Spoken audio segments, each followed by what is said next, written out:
You're listening to the Meet the Farmers podcast with me, your host, Ben Eagle. For previous episodes, visit thinkingcountry.com or find the podcast on iTunes or SoundCloud by searching for Meet the Farmers. So you'll come down that road down there, past that farm, so that's our farm there. And basically everything, you come to the left and you follow the wall with the moor. And you go right up into the top of the dale and you come all the way around and you go back down there ever so far. Yeah. So it's just over 750 acres altogether.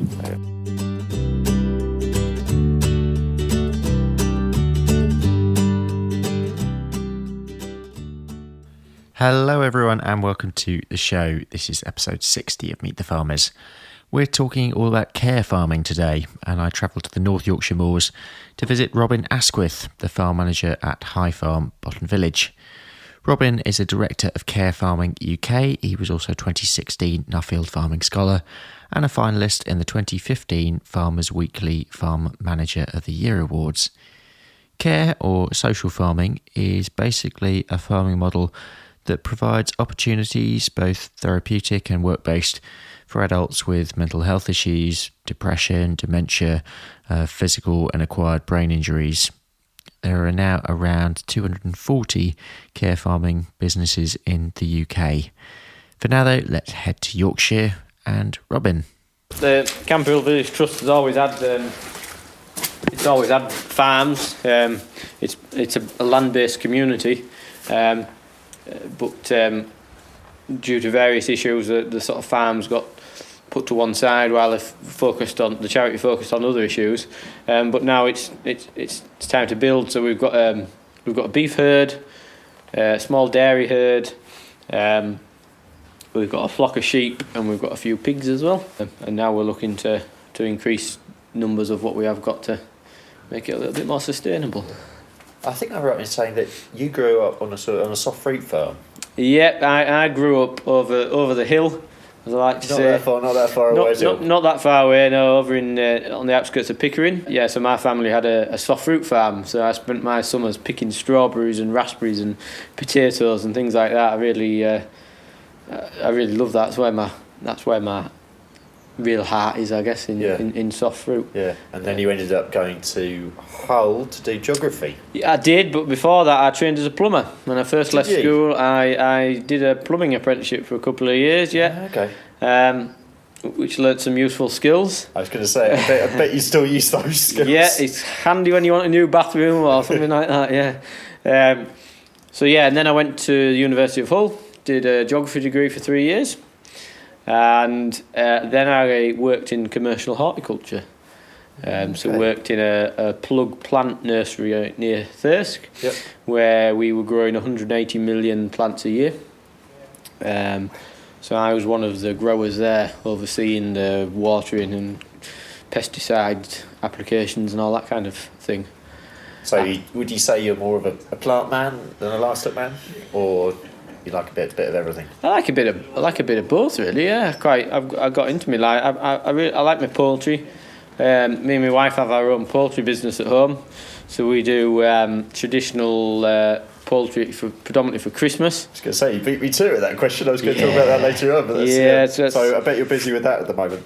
Yeah, I had the day off from here yesterday to do 12 turkeys for pub orders yesterday. So yeah, just what everyone wants to do on their day off. Exactly. Yeah, I've got a lot of days off in December, and they all revolve around a lot of feathers and turkey meat. But yeah, no, we're doing just over 100 birds this year, turkeys, and we do geese and ducks as well. And then we do chickens and ducks throughout the year as well for local pubs and restaurants. So where did your interest in care farming come from, and tell me about your first experiences? It was pure chance, really. I saw a job advertised, and the job advert was assistant farm manager on a small upland hill farm. When I looked it up, it was just a few miles down the road from where we lived. I thought, well, that beats an hour's commute. I applied, went for the job interview, and when I got there was all these people. There was several people there. I thought, this is a bit of a strange farm. What's this all about? And the owner of the farm, she was in a wheelchair. She was a very well educated lady, but she always struggled to find employment. Her family had a upland hill farm, so they used the farm as a means for helping people with other disabilities to get further qualifications or work experience to help them get a job. So they took a bit of a punt on me and gave me the job as to oversee that and run the farm element and the people side of that. And it went from there, really. I just liked it. It's a very rewarding job because you're helping people learn things and lead a meaningful life, really. Yeah. Listeners probably have an idea of what care farming is, but tell people what care farming actually is, what it means. It's the therapeutic use of the farmed environment. That's how I described it, really, or the natural environment. So we support adults with various different disabilities on the farm, and they just work alongside the staff team to do whatever needs doing on the farm. The only thing they're not allowed to do is drive the tractor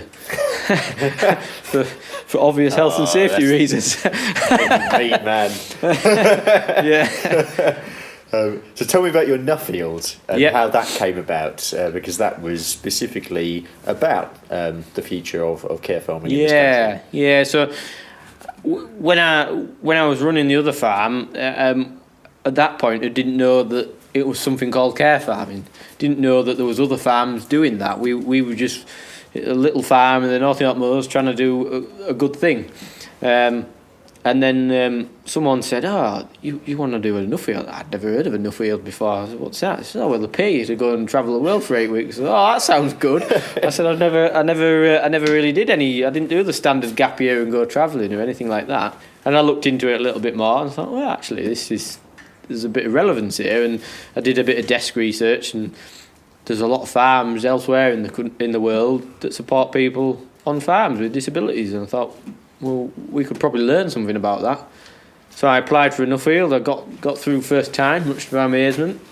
It was a big life-changing thing, really, the whole Nuffield. I went to look at the role that agriculture could play in delivering social care. It took me all over the world.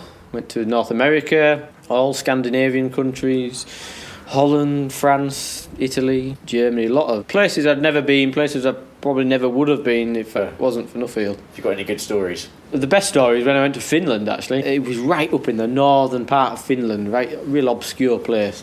And I went about a 4-hour train journey to get there.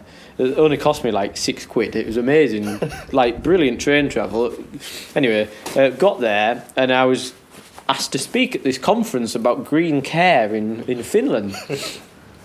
There was me and 2 other people out of about 300 people there that spoke English. The other person, one of the ladies was the organiser ladies, and the other person was a student, Italian student. So me and her got sat next to each other with this woman interpreting for us, and then they asked me to get up and do a speech. So none of them. I don't think anyone could understand my English, particularly with a thick Yorkshire accent in there. And then afterwards, they invited us for a meal. Oh, great, yeah. We got to this meal, me and this Italian lady, and it was this massive big banquet table. But why is this a bit odd? And there was a bear. There was a bear's skin with the bear's head laid down the centre of the table. And we were just like, what? We just thought it was decoration, it was fake. It was actually a real one. And it was an 8-course meal, and it was all about celebrating the bear's life.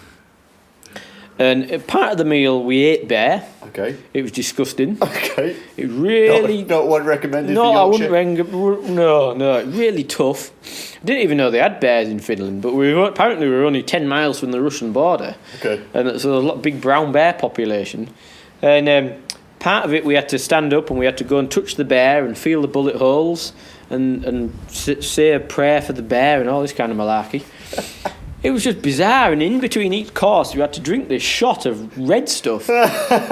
I've no idea what was in it. It was to represent the bear's blood, but anyway, you had to, and it was rude not to. And then we had to sing a little song and finish between each course. It was the most bizarre experience I've ever had in my entire life. Yeah, so that's probably the best story from the Nuffield experience.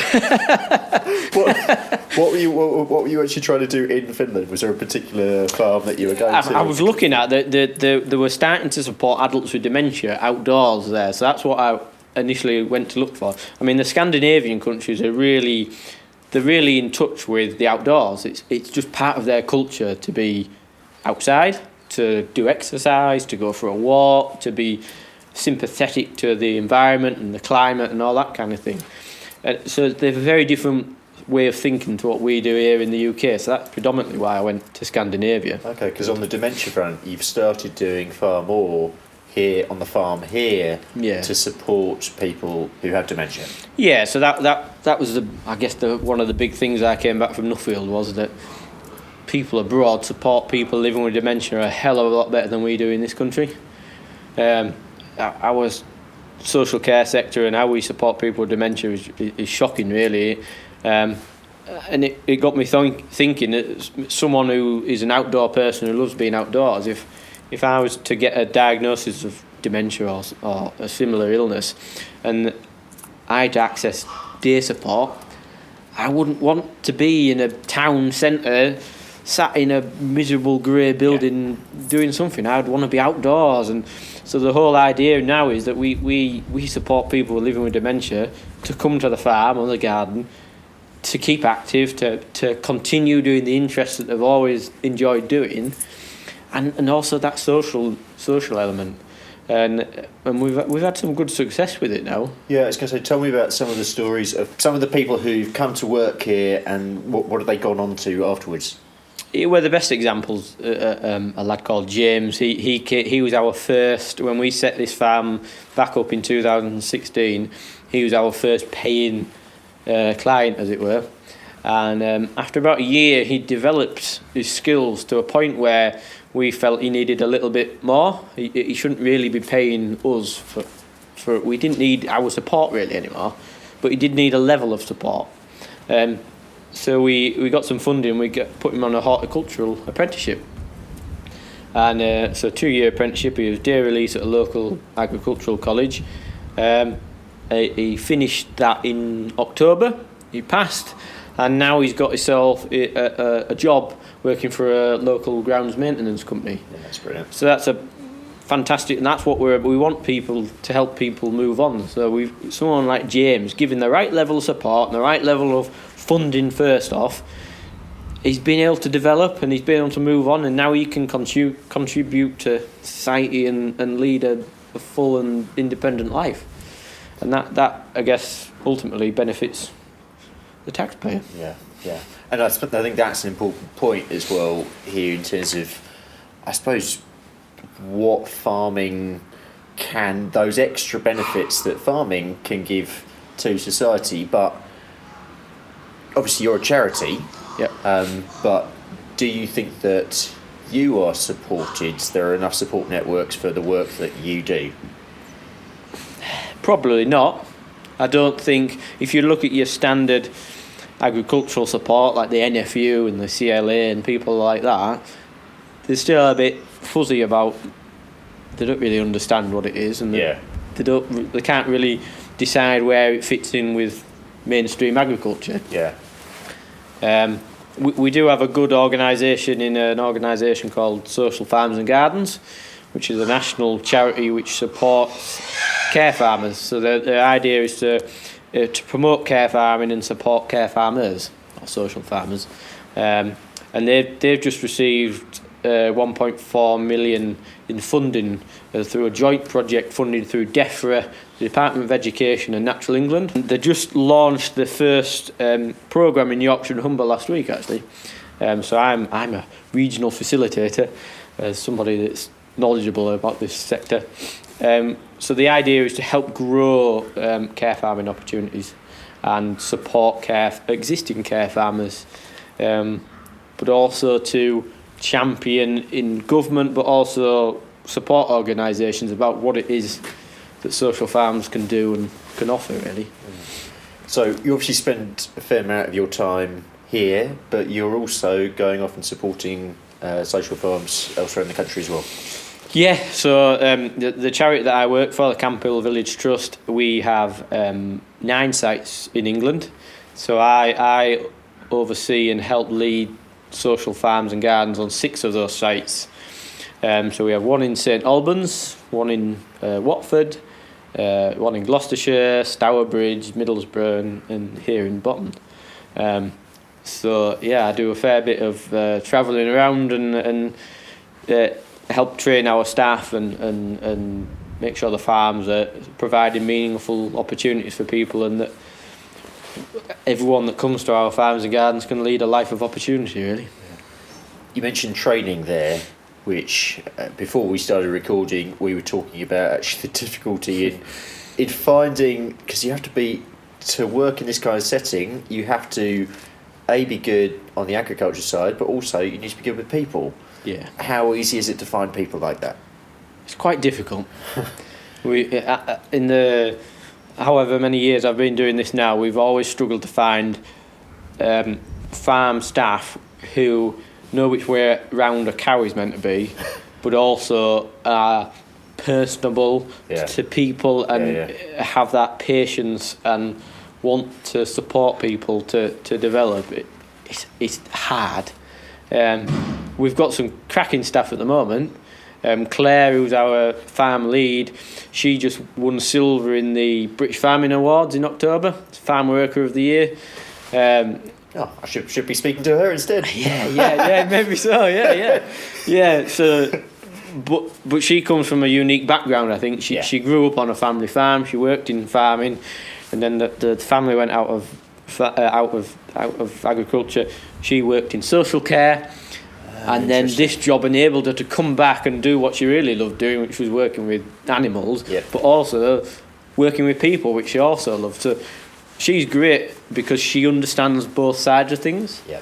And we have our other members of staff are equally as good, that they understand the farming side or the gardening side, but they also understand the people.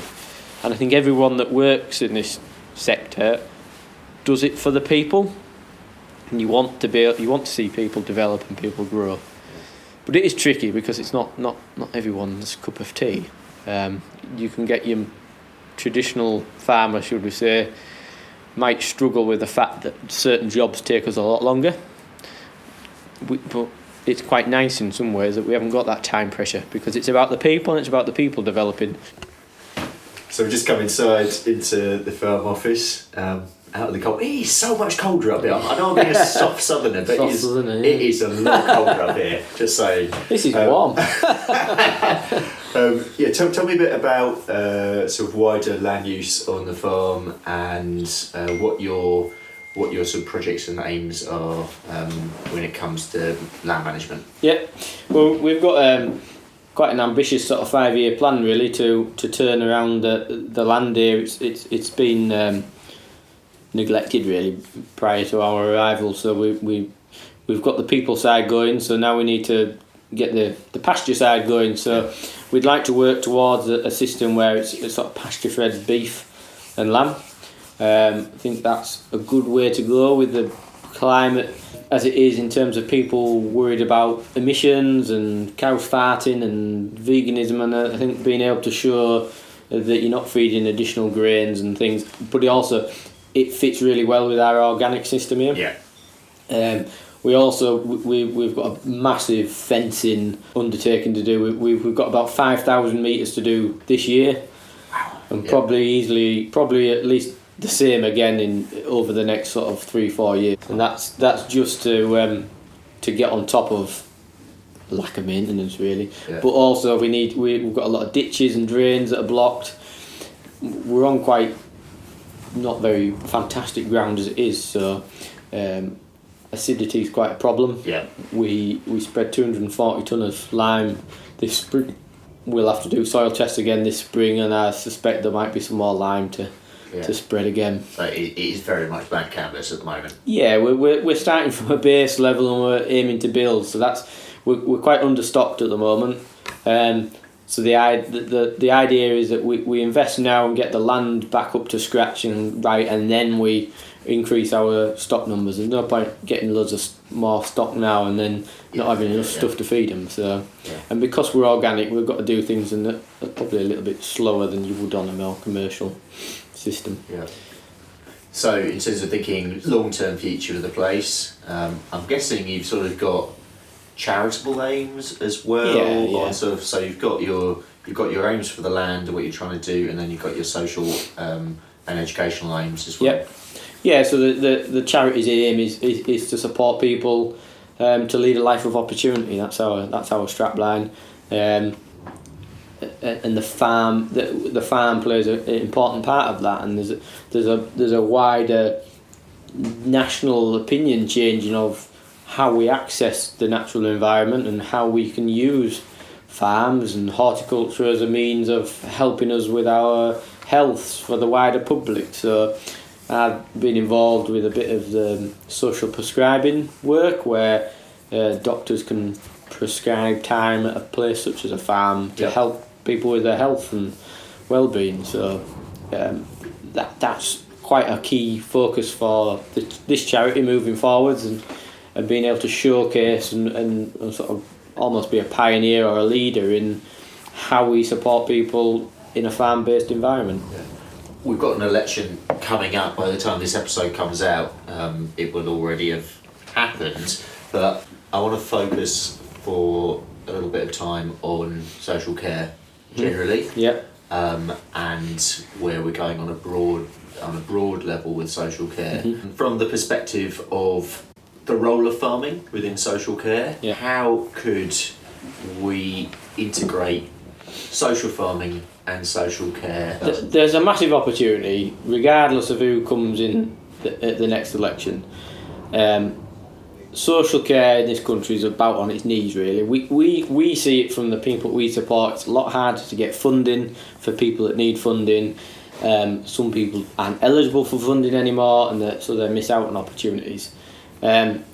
So it is about getting that funding stream through to the end organisations such as ours that are providing the services on the ground, because if health services or social care services intervene before something becomes a problem, it's actually cheaper and more cost effective in the long term. The further it's like I can't remember what it's called, but it's like a triangle. The further down the triangle, the narrower the triangle gets, the more costly the intervention. And it's been proven, there's loads of research out there, that being outdoors on a social farm or a garden, wherever it may be, is really beneficial to people's mental well-being. So if someone's presenting at the doctors, for example, quite early doors, coming to a place like this alongside conventional medication could, for some people, it won't work for everyone, will help prevent people going further down that triangle and reduce the more costly interventions which we're struggling to afford at the moment. But for that to become really sort of well known, people need to know about it a lot more. There's a preconceived idea in the UK, I guess, that you go to the doctors and he's got a magic pill that'll make everything go away and be okay. We're a very heavily medicalised system, really. Pills are the answer, but they're not necessarily always the answer. Particularly now in a digital environment where we spend so much time glued to our phones and emails and all that kind of thing, it's really important for our own well-being to just take a bit of time and go and if a doctor can pay for that or can allow you to find some funding for that's great, and it'll have a massive cost saving further down the line. But it's persuading governments don't always think long term, they're a bit short-termist. Perhaps from your Nuffield, perhaps from other experiences and other case studies that you looked at, what countries are doing that well? Holland had government backing from the start of the social farm movement. So the government really pumped it and promoted it well within the wider population. There's 1,200 care farms in Holland, and they've got less than 20 million people living there. Wow. There's about 250 care farms in the UK and Ireland, and I don't know how many people live there. There's over 70 million probably. So proportionally, we've got a lot less. But if you look, it's quite interesting now. You look at the Holland model. The government funded it early doors, got it going, got it working really well, put all the systems in place and the infrastructure and whatnot. And now the government funding is quite small because they've created an almost self-sustaining sector, and it's a lot more broad there. Like there's nurseries for kids on farms, and that's quite common there. I was really surprised when I went to this farm, and at one element there was a residential care home in the corner of the farm, and the other corner of the farm there was like a commercial pig enterprise. and then there was a dairy farm next door, and then there was like a children's nursery, like slap bang in the middle of it all. But it was great for the kids. They were out and about. It was really educational for them. So what do you get up to away from farming with all of that time that you have? Yeah, all the spare time I've got, yeah. Other than having turkeys and sheep to look after at home, yeah. What do I do in my spare time? I do a bit of I like swimming. We'll go swimming once a week. Yeah. I used to quite like cycling, but I don't do as much of it as I should do. Unlike your other half? Yeah, my other half, she did coast to coast in a day last year. That's insane. 150 miles cycling in a day. You won't get me doing that. My son takes a lot of time up now. I think he's got to that age where you've got taking him out, and he has a mild obsession with tractors and tractor Ted and things like that. So Can't think where that's come from. No, can't think where that's come from at all. So yeah, taking Fred out takes a big part of the spare time up now. Yeah. Cool, right, well, we're just going to finish in the traditional way, which is with the 1 minute soapbox. So this gives guests 1 minute to talk about a subject of their choice, and this could be anything at all. It could be farming related, it could be nothing to do with farming, it could be a cause or concern close to your heart. Have you got an idea of what you want to talk about? I'll probably go on about social care. That sounds a good idea. Yeah. Right, so Robin Asquith, we've got 1 minute on social care, starting now. Well, I just think social care is knackered at the moment, and governments they just don't place enough emphasis on it. If they really realise the impact of funding cuts and the austerity has had on the sort of very needy of this society, they think about it completely different. But they all live in their blooming ivory towers down in Westminster, and they don't appreciate what goes on ground level. We see quite a lot of people. We're quite close to Teesside. There's a lot of high unemployment and sort of like low unemployment and skills shortage in Middlesbrough, and just if people realise that if they pumped a little bit of money in at the start, that would have a far bigger knock-on effect further down the line, and actually reduce the impact on people and help people lead a more fulfilling life. It's a bit of a ramble, that one. That was good. Great job. Robin, thank you so much for showing me around the farm today, pleasure. for having me, and for speaking about social care and farming. Yep. And wish you all the best for the future. Thank you very much. Robin Asquith in the North York Moors. You can follow Robin on Twitter at Robin Asquith. Next time, and for the next few episodes, I'll be discussing the dairy industry and its future with a number of guests, starting with Matt Swain. Big thanks to the Mercer Family Charitable Foundation for supporting this episode, Tom Bland for his help with production, and of course to you for listening. You can find all previous episodes at thinkingcountry.com or subscribe on Apple Podcasts, SoundCloud, Spotify, or whatever platform you use. If you could share this episode with somebody who you think would enjoy it, I'd really appreciate that. It's a chance to grow the podcast and get more people hearing farming voices, which is what this podcast is all about. I'll look forward to you joining me next time on Meet the Farmers.